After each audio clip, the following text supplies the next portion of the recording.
Donald লুর Bangladesh সফর যেন পরিবর্তনের বার্তা দিয়ে গেল।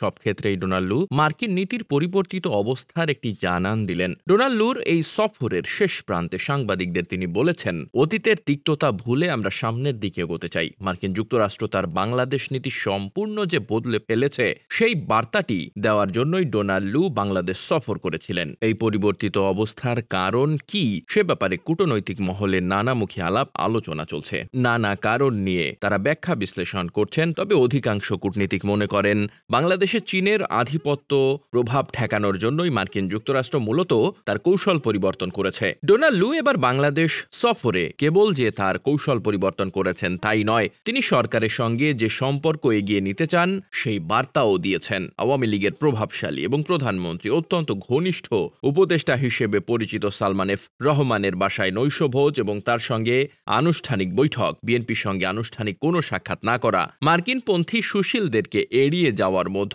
দিয়ে ডোনাল্ড লু সুস্পষ্টভাবে জানিয়ে দিয়েছেন বর্তমান সরকারের সঙ্গে তারা সম্পর্ক গভীর করতে চায়। আর সরকার এই সুযোগটি নিয়েছে। সরকার মার্কিন যুক্তরাষ্ট্রের সঙ্গে অতীতের তিক্ততাকে আর বাড়াতে চায় না এমন অবস্থান সুস্পষ্ট করেছে। বাংলাদেশে গত কয়েক বছর ধরে চীনের প্রভাব এবং প্রতিপত্তি বাড়ছে। অর্থনৈতিকভাবে বাংলাদেশ ক্রমশ চীনের ওপর নির্ভরশীল হয়ে পড়ছে। এখন অর্থনৈতিক সংকটের মধ্যে চীন নির্ভরতা সামনের দিনগুলোতে আরও বাড়তে পারে বলে ধারণা করা হচ্ছে। কিন্তু অর্থনৈতিক সংকট সত্ত্বেও বাংলাদেশ এখন বিশ্বের অন্যতম বড় বাজার। বাংলাদেশের অর্থনীতিতে একটি সম্ভাবনার ক্ষেত্র তৈরি হচ্ছে গত এক দশকে। আর এ কারণেই বাংলাদেশে অনেক ব্যবসা এবং বিনিয়োগের সুযোগ সৃষ্টি হয়েছে।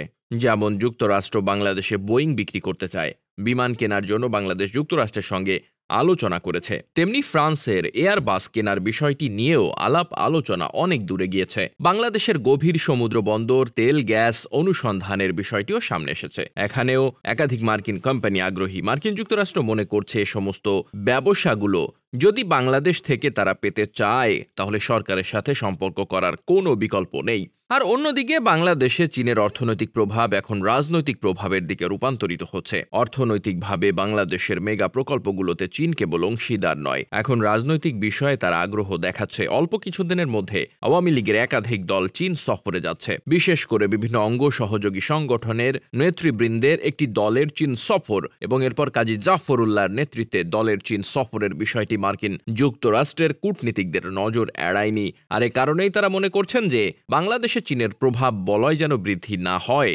সেজন্য তাদের সাথে সুসম্পর্ক করাই তাদের জন্য জরুরি। চাপ দিয়ে নয়, বরং সম্পর্ক উন্নয়ন এবং পারস্পরিক আস্থা বিশ্বাসের মাধ্যমেই বাংলাদেশকে যুক্তরাষ্ট্র আপন করে নিতে চায় এবং এই মহাদেশে কৌশলগত অবস্থান দৃঢ় করতে চায়। বাংলাদেশকে যে চাপ দিয়ে নতজানু করা সম্ভব নয়, এই উপলব্ধি মার্কিন যুক্তরাষ্ট্রের কূটনৈতিক অবস্থান পরিবর্তনের প্রধান কারণ বলে অনেক কূটনীতিক মনে করছেন। Desk report, বার্তাবাজার।